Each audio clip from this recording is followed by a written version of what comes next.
to take care of our hair, to reach our hair goals, to make our hair behave and be more presentable and be carefree, like no fuss hair, no low management, low maintenance. And a lot of times we have these hair care regimens and we're actually making mistakes, but we're not aware of the mistakes that we're making. So I wanted to make a video to kind of give you a heads up of some of the things that you might want to check in terms of what you're doing with your hair care. Hey, welcome to the Bajo channel. Welcome to another video. This is the home of self-care, beauty, wellness, and any and everything that'll help you to become the most empowered version of you.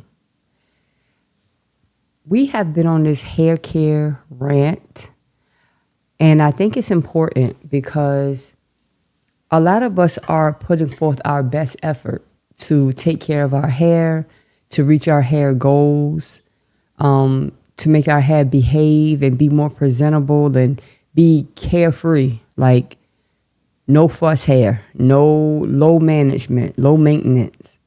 And a lot of times we have these hair care regimens and we're actually making mistakes, but we're not aware of the mistakes that we're making. So I wanted to make a video to kind of give you a heads up of some of the things that you might want to check in terms of what you're doing with your hair care regimen and is it working for you.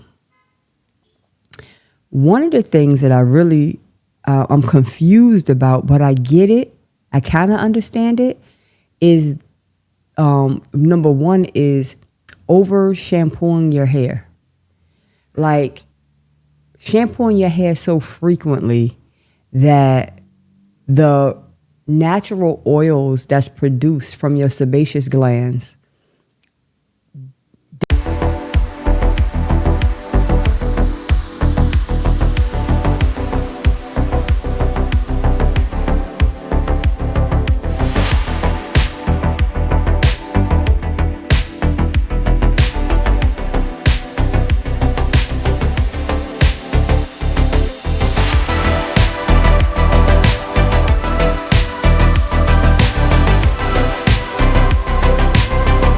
does not even have an effect on moisturizing your hair like it's supposed to, or your scalp, because you're stripping the oils away so often.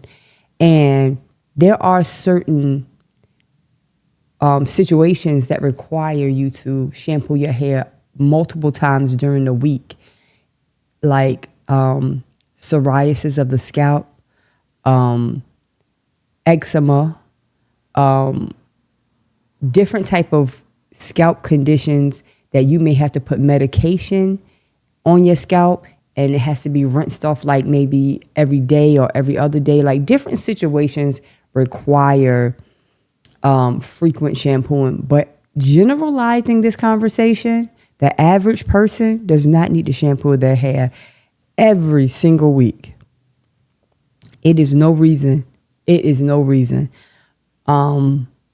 Especially for textures that are extra coily and textures that have like a thicker textures, you do not need to shampoo your hair weekly.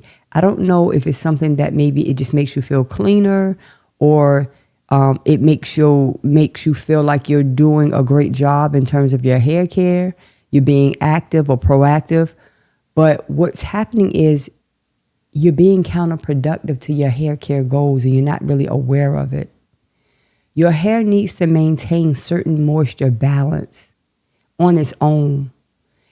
When you shampoo your hair so often, it's unable to even establish that basic balance of moisture within your hair. And so you find your hair being very unruly, very frizzy, like very difficult to control without doing drastic and taking drastic measures. So that's the first mistake that we make that is kind of counterproductive. And like I said, there are exceptions to the rule. There are exceptions to the rule. But in general, you do not need to shampoo your hair once a week. What's the remedy for this? The remedy to this is to stop. If you must, shampoo your hair maybe every 2 weeks, 3 weeks, every week. I'm telling you, it is detrimental to a lot of hair textures. Now, you have certain textures though, right? And you have to know what category you fall in. Some hair textures produce oil excessively.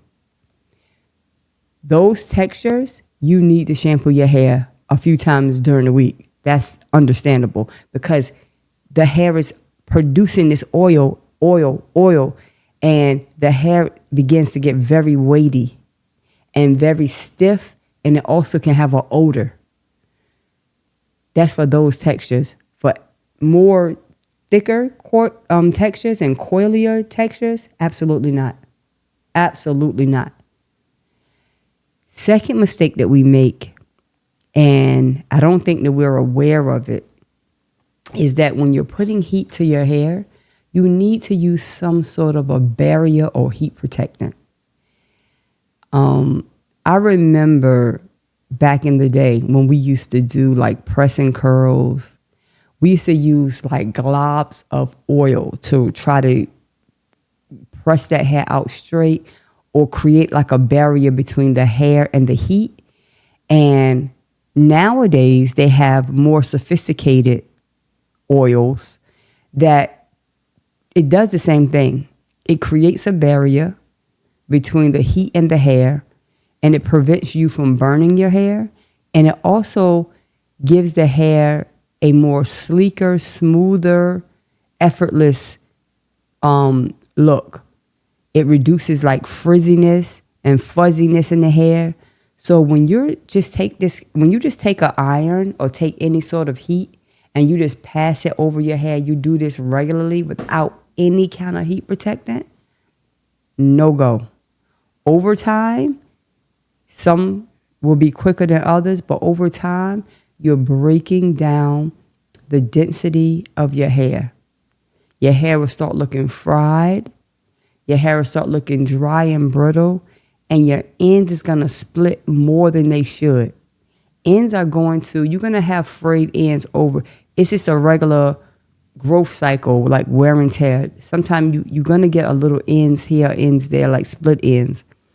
But when you're putting that heat on your hair and it's unprotected, you are creating an atmosphere for your hair that is going to either break off, it's going to be so damaged you have to cut it off, or it's going to be so unruly that you're just going to try to hide it and not deal with it whatsoever. So using heat products, blow dryers, flat irons, curling irons, anything with extreme heat, it needs some sort of a barrier, a heat protectant barrier. Another thing that we do is we use the wrong type of products. We just buy products. I don't know if looking in your hair care arsenal or looking in your hair care closet and you're happy to see a bunch of products. And you use these things randomly. Just grab it. You need some shampoo, you grab whatever you got, you grab. You don't have a dedicated system of products that you know are working for your hair. And I understand that certain times you have to do like a trial. You try certain things. But it doesn't take that long for you to pay attention to that product to see if you're seeing the results that you're wanting to. You know, most of the time I'll ask someone, I said, well, how is that shampoo working for you? Or how is that conditioner working for you? Yeah, I don't know. I don't know how it's working. And I'm like, okay, how long you been using it? 6 months, a year, and you don't have no idea the type of results that you're looking for? So that means you're just using product. And that is a big mistake that we make when we're trying to create some type of a regimen for ourselves. You're just using product. And there's no real result. And you don't even have a way of monitoring or measuring the results, right? So that in and of itself, stop using any and every product or just feeling like if you use a bunch of products, you're going to finally get it. Or it's like a Russian roulette or a crapshoot. You might hit it, you might not. Like, that's no way to deal with your hair. So that's a big mistake that we make in our hair care. Another one of the biggest ones that we do is one of the biggest mistakes that we make is ignoring trims, ignoring the times when we need our hair to be trimmed. When you ignore, you know your ends are split and you still want to continue to get your hair done. Someone said to me the other day, I'm not going to trim my ends anymore because I just want to let my hair grow all the way out. I said, okay, but what will make you not want to trim your ends? When you trim your ends and you keep your ends regularly manicured, if you want to use that word, it helps your hair to grow. And it helps it to grow dense in density. You don't want your hair to grow long, and your hair grows long, but you can see right through your hair. It has no density. The texture is pretty much shot. It's done. And you have long hair, but you can't do anything with it. That's not the type of hair you want to grow. You want to grow your hair out where the density is increasing with the length. And the way you do that, one of the ways that you do that is to make sure you are trimming your hair regularly.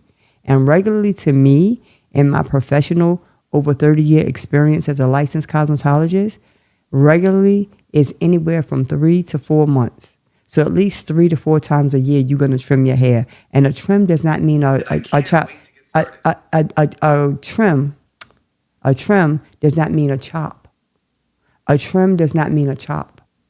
Trimming your hair is not chopping your hair. A trim is oftentimes less than a half an inch. Maybe an inch. Maybe. But most trims, if you're doing them on a regular basis, it's less than a half inch. If a half inch. And you're doing that throughout the entire perimeter of your hair. Please go to a professional and don't try to do it yourself. Please. And last but not least on my list is ignoring your scalp care.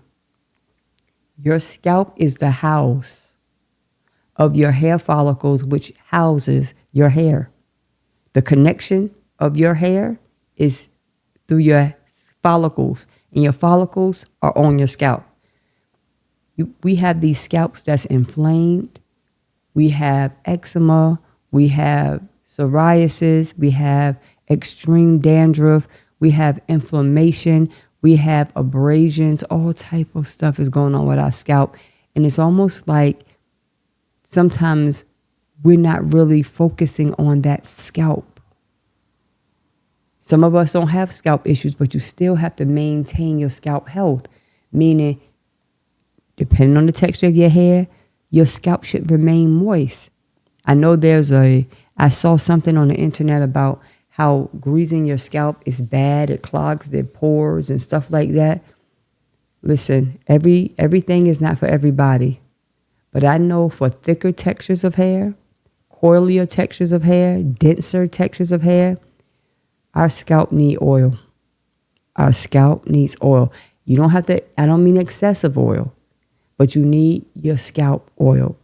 When you have eczema and eczema that travels over your body and it comes through your scalp, you need to see a dermatologist and handle that. It's special shampoos, special medications that you take because certain those things are, some things are triggering from other underlying health conditions that's causing our scalp to be inflamed, that's causing our skin, our scalp to have sores, different things or openings, you know what I mean, on our scalp. And so when you neglect your scalp care, you're essentially neglecting your hair care because it is so hard to style hair when the scalps are inflamed or bleeding or scaly or just having an issue. So make sure you pay attention to your scalp. What is it itchy? What's happening to it? Pay attention. And a lot of times we ignore it and then it's like a domino effect. It just all falls apart. So these are the different things that I want you to pay attention to when it comes to the mistakes that we make in our hair care regimen. And they're mistakes that you could easily overlook, but it can impede your progress in your hair care goals. And so that's what this video, I just wanted to focus a little bit more on that. And actually I'm making this video in 2 parts. So I have another part that have a few more mistakes that we make when we are creating our hair care regimens, and just take a look and say, hey, I'm doing this. Maybe this is happening. Maybe that is happening. Because it's so frustrating to be trying to reach a goal, but you're doing things that's counterproductive to the goal. So yeah, I thank you for listening. I appreciate you. This is the Bajo channel, home of self-care, beauty, wellness, and any and everything that'll help you to become the most empowered version of you. Thank you for listening. Again, this is the Bajo channel. And remember that self-care is the best care. Later.